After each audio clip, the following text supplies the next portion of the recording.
কিছু মাস আগে সোনার দাম যখন চড়চড় করে বাড়ছিল, বাড়তে বাড়তে 10 গ্রামের দাম যখন 1,80,000-এ পৌঁছে গিয়েছিল, মানুষ যখন ভাবতে শুরু করেছিল 10 গ্রাম সোনা 2 লক্ষে পৌঁছানো আর কেবলমাত্র সময়ের অপেক্ষা, তখন যদি কাউকে বলা হতো সোনার দাম একদিন 1 লক্ষ টাকার নিচে নেমে যেতে পারে, তাহলে কি কেউ সেটা বিশ্বাস করত? বেশিরভাগ মানুষই হয়তো সেটাকে অসম্ভব বলে উড়িয়েই দিত। কারণ চারদিকে তখন একটাই কথা চলছিল, যত দিন যাবে সোনার দাম তত বাড়বে। কেউ বলছিলেন 10 গ্রাম সোনা খুব শীঘ্রই 2 লক্ষ টাকা হবে, আবার কেউ কেউ অতি উৎসাহে বলছিলেন 3 লক্ষ টাকা হয়ে যাওয়াটাও এমন কিছু অসম্ভব বিষয় নয়। আর সেই বিশ্বাস থেকেই শুধুমাত্র সাধারণ মানুষ নয়, বিশ্বের বড় বড় কেন্দ্রীয় ব্যাংক, বড় বড় বিনিয়োগকারী এবং সাধারণ মানুষও রেকর্ড পরিমাণে সোনা কিনতে শুরু করেছিলেন। গত বছরে ধনতেরাসের সময় কলকাতা বা মুম্বাইয়ের বাজারে ঠিক এমনই এক দৃশ্য দেখা গিয়েছিল, যেমনটা আপনারা স্ক্রিনে দেখছেন। হাজার হাজার মানুষ ঘন্টার পর ঘন্টা লাইনে দাঁড়িয়ে সোনা কিনছিলেন। সেই সময় একজন বিদেশির একটা ভিডিও সোশ্যাল মিডিয়ায় পৃথিবী জুড়ে ভাইরাল হয়েছিল। সারা পৃথিবীর মানুষ অবাক হয়ে দেখছিল যে ভারতীয়রা কিভাবে আর কত উৎসাহ নিয়ে সোনা কিনছে। শুধু গয়নার দোকানেই নয়, গোল্ড ইটিএফেও তখন রেকর্ড পরিমাণে ইনভেস্টমেন্ট আসছিল। এবছর শুধু জানুয়ারি মাসেই গোল্ড ইটিএফে 24,000 কোটি টাকারও বেশি বিনিয়োগ হয়ে গিয়েছিল। তারপরেও প্রতি মাসে এই বিনিয়োগটা ক্রমাগত বেড়েই চলছিল। পরিস্থিতি এমন হয়ে গিয়েছিল যে অনেক মানুষ তাদের সঞ্চয়ের বড় অংশই সোনাতে বিনিয়োগ করতে শুরু করেছিলেন, কারণ তাদের বিশ্বাস ছিল সোনার দাম আর কোনো অবস্থাতেই কমবেই না। কিন্তু তারপর মাত্র কয়েক মাসের মধ্যেই পুরো ছবিটা বদলে গেল। এখন পরিস্থিতি এমন যে মানুষ সোনা কেনার জন্য নয়, বরং সোনা বিক্রি করবার জন্য ছুটছেন। শুধুমাত্র মে, জুন, জুলাই এই 3 মাসেই ভারতীয়রা প্রায় 50 টন সোনা বিক্রি করে ফেলেছে। 50 টন সোনা, যার মূল্য প্রায় 75,000 কোটি টাকা। জাস্ট ভাবুন, এই এত পরিমাণ সোনা কেবল 3 মাসে বিক্রি করে দিয়েছে ভারতীয়রা। শুধু ফিজিক্যাল সোনাই নয়, গোল্ড ইটিএফ একই অবস্থা। গত 13 মাসের মধ্যে প্রথমবার এমনটা হচ্ছে যে মানুষ গোল্ড ইটিএফ কেনার বদলে বেচছে বেশি। ওয়ার্ল্ড গোল্ড কাউন্সিলের তথ্য অনুযায়ী এবছর গ্লোবাল গোল্ড ইটিএফেও বড় আকারের উইথড্রল দেখা গেছে। অর্থাৎ কয়েক মাস আগেও যেখানে সোনা কেনার হিড়িক ছিল, আজ সেখানে সোনা বিক্রি করার হিড়িক শুরু হয়েছে। যারা কিছুদিন আগেও বলছিলেন সোনার দাম 100% 2 লক্ষ টাকা হবেই হবে, তারাই এখন রীতিমতো চিন্তায় পড়ে গেছেন। অনেকের মনে এখন একটাই প্রশ্ন, সোনার দাম কি আরও কমতে পারে? আর যদি কমে তাহলে কোথায় গিয়ে থামতে পারে? এমনকি অনেক এক্সপার্ট ইনভেস্টররাও পর্যন্ত বারবার এই একই প্রশ্ন করছেন যে এখন কি করা উচিত? সোনা ধরে রাখা উচিত নাকি বিক্রি করে দেওয়া উচিত? আর যারা এখনও কেনেননি তাদের কি দাম আরও কম হওয়ার জন্য অপেক্ষা করা উচিত? তাই আমার মনে হয় আজকের এই ভিডিওটা এই চ্যানেলের সবচেয়ে গুরুত্বপূর্ণ ভিডিওগুলোর মধ্যে একটা হতে যাচ্ছে। কারণ আজ আমরা শুধু সোনার দাম কেন কমছে সেটাই আলোচনা করব না, বরং কিছুটা ইতিহাস জানবো এবং তারপর তথ্য এবং পরিসংখ্যান দিয়ে বোঝার চেষ্টা করব যে সোনার দাম হঠাৎ করে কেন কমে যাচ্ছে, কেন পড়ে যাচ্ছে। বিশ্বের কেন্দ্রীয় ব্যাংকগুলো এই পরিস্থিতিতে কি করছে, জিওপলিটিক্সের সঙ্গে সোনার সম্পর্ক কি, আর সবচেয়ে গুরুত্বপূর্ণ বিষয় আগামী দিনে সোনার দাম আরও কতটা কমতে পারে। তো চলুন শুরু থেকে শুরু করি। তবে তার আগে একটা স্বীকারোক্তি, এই ভিডিওটার মধ্যে একটা ছোট্ট প্রমোশনাল পার্ট রয়েছে। আশা করি সহানুভূতির সঙ্গে বিষয়টা বিবেচনা করবেন। So let's start.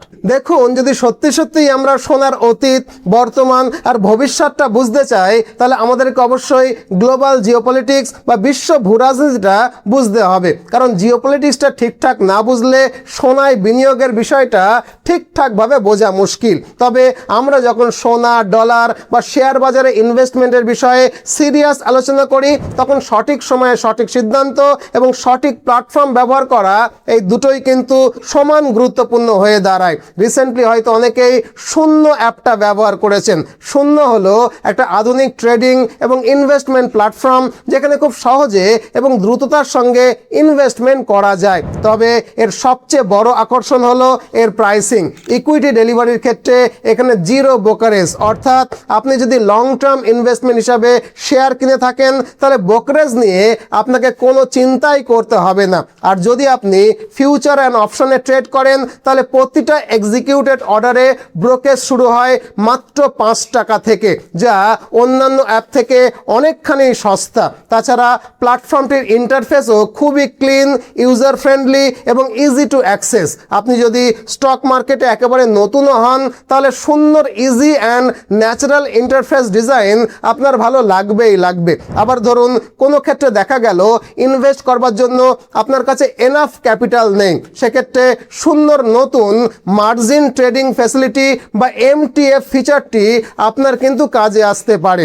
উদাহরণ হিসাবে ধরুন যদি আপনার কাছে মাত্র 1 লক্ষ টাকা থাকে তাহলে সুন্দর এমটিএফ ফিচারের মাধ্যমে আপনি অতিরিক্ত 1 লক্ষ টাকা পর্যন্ত ফান্ডিং পেতে পারেন। ফলে আপনি মোট 2 লক্ষ টাকার শেয়ার কিনে হোল্ড করতে পারবেন। পরে শেয়ারের দাম বেড়ে গেলে সেগুলো বিক্রি করে লাভ বুক করতে পারবেন। তাই দেরি না করে নিচের ডেসক্রিপশন এবং পিন কমেন্টে দেওয়া লিঙ্কে ক্লিক করে আজই শূন্য অ্যাপটি ডাউনলোড করুন and start your investment journey today. তো চলুন এবার মূল আলোচনায় ফিরি। দেখুন, সোনার দাম ওঠা পড়া নিয়ে একটু গভীরে বুঝতে হলে আমাদেরকে ইতিহাসে একটু পেছনে ফিরে যেতে হবে। যদিও আমি খুব বেশি সময় নেব না, সংক্ষেপেই বলবো, একটু ধৈর্য নিয়ে শুনবেন প্লিজ। দেখুন, দ্বিতীয় বিশ্বযুদ্ধ যখন শেষ হলো তখন পৃথিবীর কম বেশি প্রায় সবকটা দেশের অর্থনীতিই কিন্তু ভেঙে পড়েছিল। ইউরোপের অনেক শহর এবং শিল্প কারখানা একরকম ধ্বংস হয়ে গিয়েছিল। শুধুমাত্র আমেরিকা যুক্তরাষ্ট্রের মূল ভূখণ্ডের তেমন কোনো ক্ষতি হয়নি, আপনারা জানেন। বরং যুদ্ধের শেষের দিকে আমেরিকা পৃথিবীর সবচেয়ে বড় শক্তি এবং সবচেয়ে বড় অর্থনীতি হিসেবে উঠে এসেছিল। আর তাই দ্বিতীয় বিশ্বযুদ্ধ পরবর্তী সময়ে বিশ্ব অর্থনীতিকে আবারও ঘুরে দাঁড় করানোর জন্য, আন্তর্জাতিক বাণিজ্যকে স্বাভাবিক করবার জন্য 1944 সালে যুক্তরাষ্ট্রের নিউ হ্যাম্পশায়ারের ব্রেটন উডস শহরে 44টা দেশ একটা আন্তর্জাতিক বৈঠকে বসে। সেই বৈঠকেই ঐতিহাসিক ব্রেটন উডস চুক্তি বা ব্রেটন উডস এগ্রিমেন্ট স্বাক্ষরিত হয়। যেহেতু আন্তর্জাতিক বাণিজ্য চালানোর জন্য তখন একটা কমন মুদ্রার দরকার ছিল, আর আমেরিকা বাদে পৃথিবীর আর কোনো দেশের অর্থনীতি তখন স্থিতিশীল ছিল না, তাই দেশগুলো নিজেদের মধ্যে স্থানীয় মুদ্রা ব্যবহারের বদলে মার্কিন ডলার ব্যবহারের ব্যাপারে সিদ্ধান্ত গ্রহণ করে।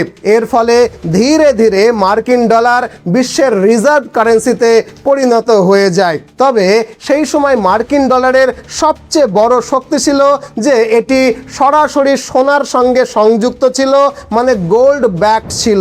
অর্থাৎ কোনো দেশের কেন্দ্রীয় ব্যাংকের কাছে যদি মার্কিন ডলার থাকতো তাহলে প্রয়োজনে নির্ধারিত বিনিময় হারে সেই ডলার সোনায় রূপান্তরিত করা যেত অতি সহজেই। এটাই ছিল ডলারের সবচেয়ে বড় বিশেষত্ব।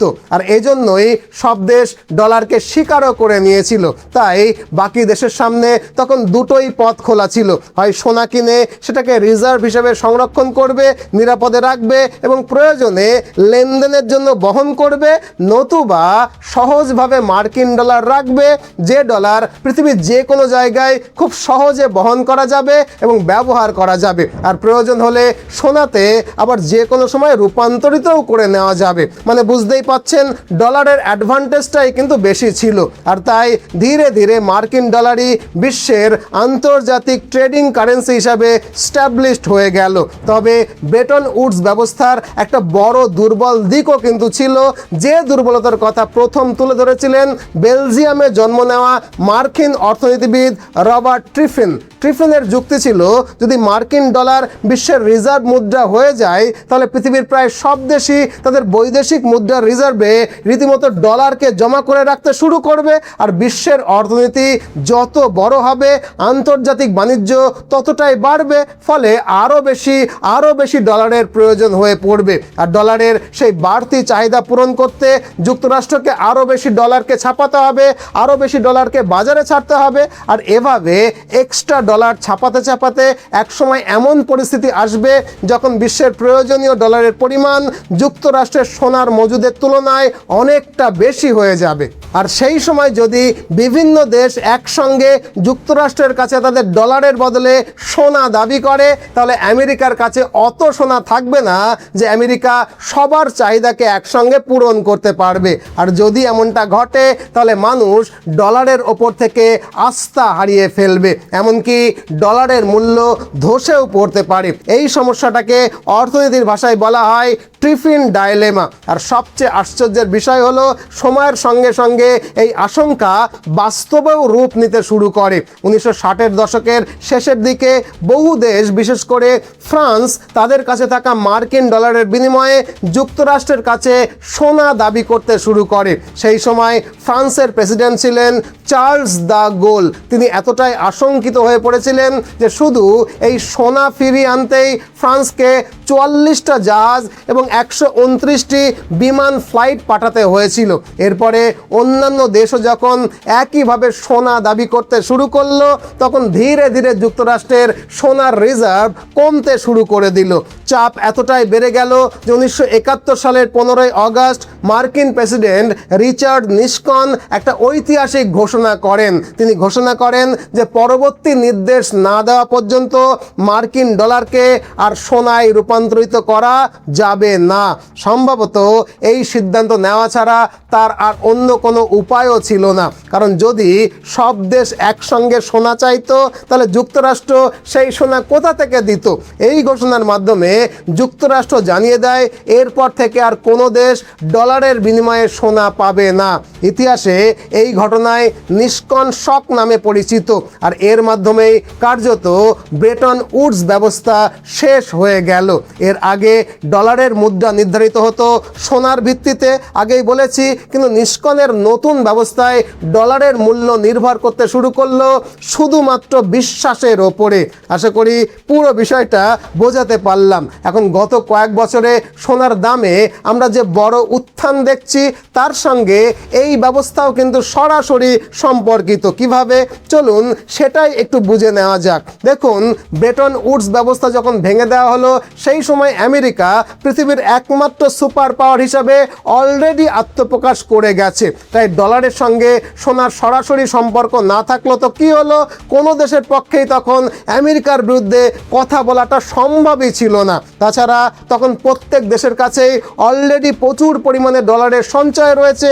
আর যেহেতু আমেরিকান ব্যাংকের মাধ্যমে সব দেশেরই বাণিজ্য করতে হতো, তাই কোনো দেশ আমেরিকার কথা মতো না চললে আমেরিকা সেই দেশের ওপরে স্যাংশন লাগিয়ে আমেরিকার ব্যাংকে সেই দেশের অ্যাকাউন্টকে ফ্রিজ করে দিতে পারত। ফলে ইচ্ছে না থাকলেও তখন সবাই ডলারকেই আন্তর্জাতিক বাণিজ্যের মুদ্রা হিসাবে মেনে নিতে বাধ্য হয়েছিল। এভাবেই সময় এগোচ্ছিল, পৃথিবী চলছিল, ডলারের মাধ্যমে গোটা বিশ্বের বাণিজ্যও চলছিল। আর আমেরিকান ব্যাংকের মাধ্যমে আমেরিকা সেই ডলারের ওপরে পুরো দমে নিয়ন্ত্রণও রাখছিল। এরপরে 2022 সালে রাশিয়া ইউক্রেন যুদ্ধ শুরু হলে আপনারা জানেন যে যুক্তরাষ্ট্র রাশিয়ার ওপরে স্যাংশন আরোপ করে, মানে আমেরিকার ব্যাংকের কাছে থাকা রাশিয়ার প্রায় 300 বিলিয়ন ডলারকে ফ্রিজ করে দেয় আমেরিকা। অর্থাৎ কার্যত সেই অর্থ ব্যবহারের অধিকারই রাশিয়ার কাছ থেকে কেড়ে নেওয়া হয়। কারণ সব দেশের মতো রাশিয়াও তাদের বৈদেশিক মুদ্রা রিজার্ভের একটা বড় অংশ মার্কিন ডলারে রেখেছিল।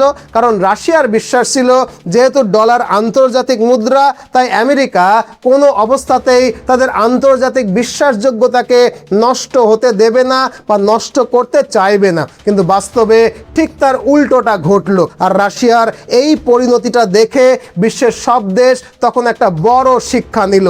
তারা ভাবতে শুরু করলো, যদি আজ রাশিয়ার মতো বড় শক্তির সঙ্গে এমনটা হতে পারে, তাহলে আগামীকাল আমাদের সঙ্গেও এমনটা হতেই পারে। আর সেখান থেকেই শুরু হলো এক ধরনের গ্লোবাল আতঙ্ক।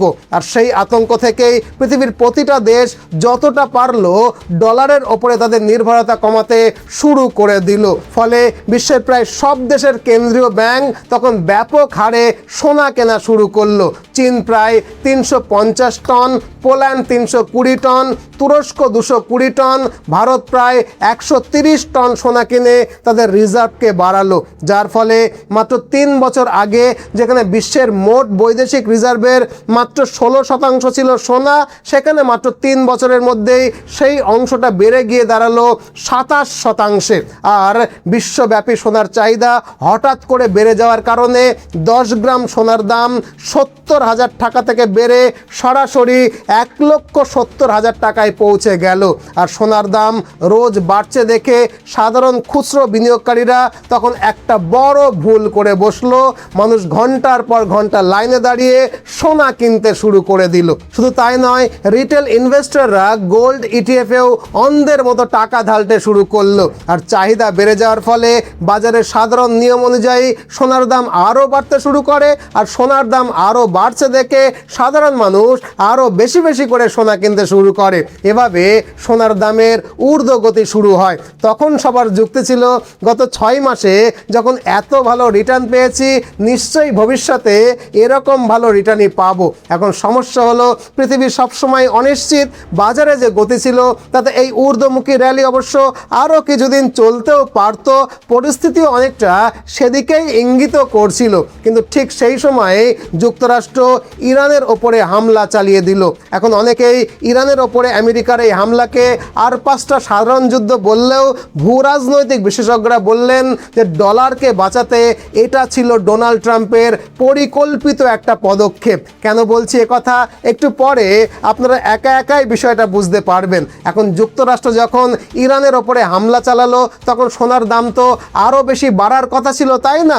ইতিহাস বলছে পৃথিবীতে যখনই যুদ্ধ, ভূরাজনৈতিক উত্তেজনা বা বড় ধরনের কোনো অস্থিরতা তৈরি হয়েছে তখনই সোনার দাম বেড়েছে। কিন্তু এবারে ঠিক তার উল্টোটা ঘটলো, সোনার দাম বাড়ার বদলে কমতে শুরু করে দিল। কিন্তু কেন? এর কারণ হলো এই যুদ্ধে এমন একটা অস্বাভাবিক ঘটনা ঘটেছিল যা সাধারণত খুব কম যুদ্ধেই দেখা যায়। এই যুদ্ধে ইরান সরাসরি হরমুজ প্রণালীকে বন্ধ করে দেয়। আর হরমুজ প্রণালীর মধ্য দিয়েই মধ্যপ্রাচ্যের আরব দেশগুলো থেকে তেল পৃথিবীর সব দেশে সরবরাহ করা হয়। তাই হরমুজ প্রণালী বন্ধ হয়ে যাওয়ার ফলে বিশ্ববাজারে অপরিশোধিত তেল বা ক্রুড অয়েলের দামে ব্যাপক ঊর্ধ্বগতি দেখা গেল। আর তেলের দাম বাড়তেই যেসব দেশ অপরিশোধিত তেল বা ক্রুড অয়েল আমদানির উপরে নির্ভরশীল ছিল তাদের আমদানি ব্যয় দ্রুত গতিতে বাড়তে শুরু করলো। ফলে তাদের বাণিজ্য ঘাটতি বা ট্রেড ডেফিসিটও বাড়তে শুরু করলো। আর যেহেতু আন্তর্জাতিক বাজারে তেলের লেনদেন মূলত মার্কিন ডলারের মাধ্যমেই হয়, তাই তেলের দাম বাড়ার সঙ্গে সঙ্গে ডলারের চাহিদাটাও বাড়তে শুরু করলো। স্বাভাবিকভাবেই এর সুবিধা মার্কিন ডলার পেল, মানে সোনার তুলনায় ডলার শক্তিশালী হয়ে গেল। শুধু তাই নয়, এই যুদ্ধের প্রভাব আরও একটা জায়গায় গিয়ে পড়েছিল, মানে এশিয়ার বহু দেশের অর্থনীতি চাপের মুখে পড়তে শুরু করে দিয়েছিল। পরিস্থিতি এমন পর্যায়ে গিয়ে পৌঁছয় যে তেল কেনার জন্য ডলারের অভাবে তুরস্ক তাদের বৈদেশিক মুদ্রা রিজার্ভে যে সোনা কিনে রেখেছিল তার একটা বড় অংশ বিক্রি করে দিতে বাধ্য হয়েছিল। অন্যদিকে চীন এবং ভারতের মতো বড় দেশগুলোর মুদ্রার মান দ্রুত গতিতে কমতে শুরু করে, মানে রুপির তুলনাতেও ডলার শক্তিশালী হয়ে যায়। অর্থাৎ আমেরিকার ইরানকে আক্রমণের ফলে সবচেয়ে বেশি লাভবান হয় আমেরিকা যুক্তরাষ্ট্র।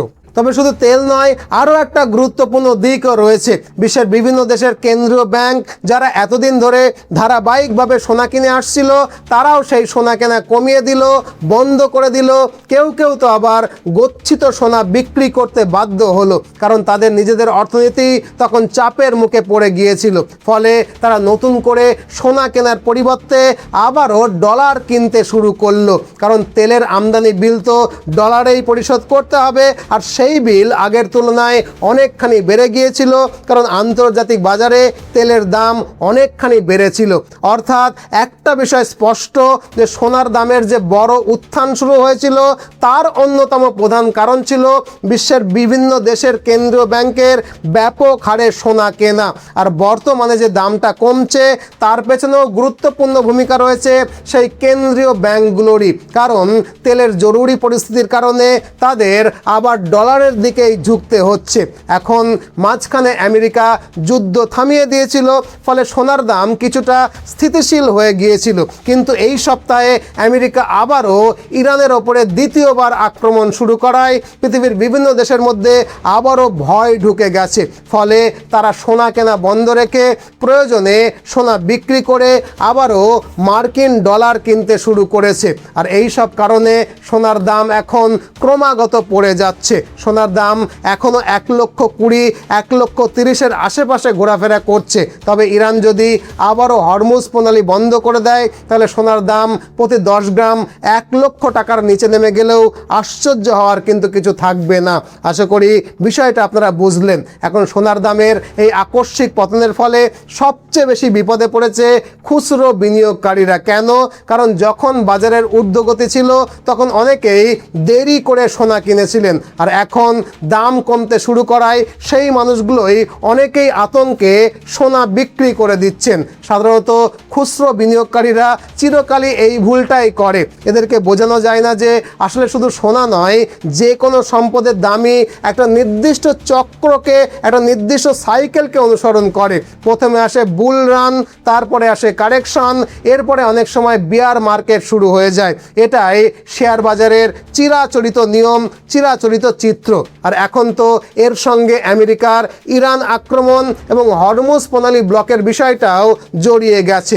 তাই যারা শুধু এই ভেবে সোনায় বিনিয়োগ করেছিলেন যে 70,000 টাকা থেকে দাম বেড়ে 1,70,000 টাকায় গিয়ে পৌঁছেছে, তাই এখান থেকে আবারও 2 গুণ 3 গুণ লাভ হবেই হবে, তারা পড়েছে সবচেয়ে বেশি মুশকিলে। কারণ বাস্তবে কোনো সম্পদের দামই একটানা 4-5 গুণ বাড়তে পারে না, এমনটা হয় না, এবারেও হচ্ছে না। তাই আপনি যদি 10 গ্রাম প্রতি 1,20,000 টাকা বা 1,25,000 টাকার নিচে সোনা কিনে থাকেন, তাহলে আমার মতে আতঙ্কিত হয়ে এখনই বিক্রি করে দেওয়ার কোনো প্রয়োজন নেই। তবে যদি একেবারে সর্বোচ্চ দামে বা পিক প্রাইসে কিনে থাকেন, তাহলে সেটা অবশ্যই একটা ভুল সিদ্ধান্ত ছিল। সেক্ষেত্রে এখন অল্প অল্প করে সোনায় ইনভেস্ট করে আপনি অনায়াসেই অ্যাভারেজ করতে পারেন। তবে যদি আমার কথা শোনেন বা সামগ্রিকভাবে যদি দেখা যায়, সোনা কিন্তু সবসময়ই একটা অত্যন্ত নিরাপদ সম্পদ। আমাদের পূর্বপুরুষরাও সোনার ওপরে গভীর আস্থা রাখতেন, আর আজও সেই চিত্রই কিন্তু সারা পৃথিবী জুড়ে সমানভাবে দেখা যাচ্ছে। বিশ্বের বড় বড় কেন্দ্রীয় ব্যাংকও কিন্তু যখনই বিপদে পড়ে তখন কিন্তু সোনা কিনেই জমা রাখে।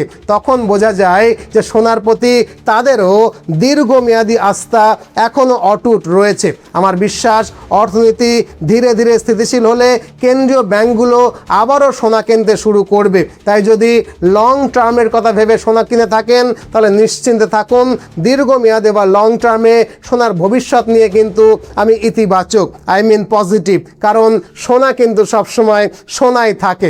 আশা করি এই গোটা বিষয়টা আপনাদেরকে খুব সহজভাবে বুঝিয়ে বলতে পারলাম। ভিডিওটাকে একটা লাইক করে দেবেন। আর হ্যাঁ, শুরুতে যেটা বলছিলাম, আপনি যদি খুব সহজে শেয়ার মার্কেটে ইনভেস্ট করতে চান, তাহলে ডেসক্রিপশনে বা পিন কমেন্টে দেওয়া লিঙ্কে ক্লিক করে শূন্য অ্যাপটা অনায়াসে ডাউনলোড করে নিতে পারেন।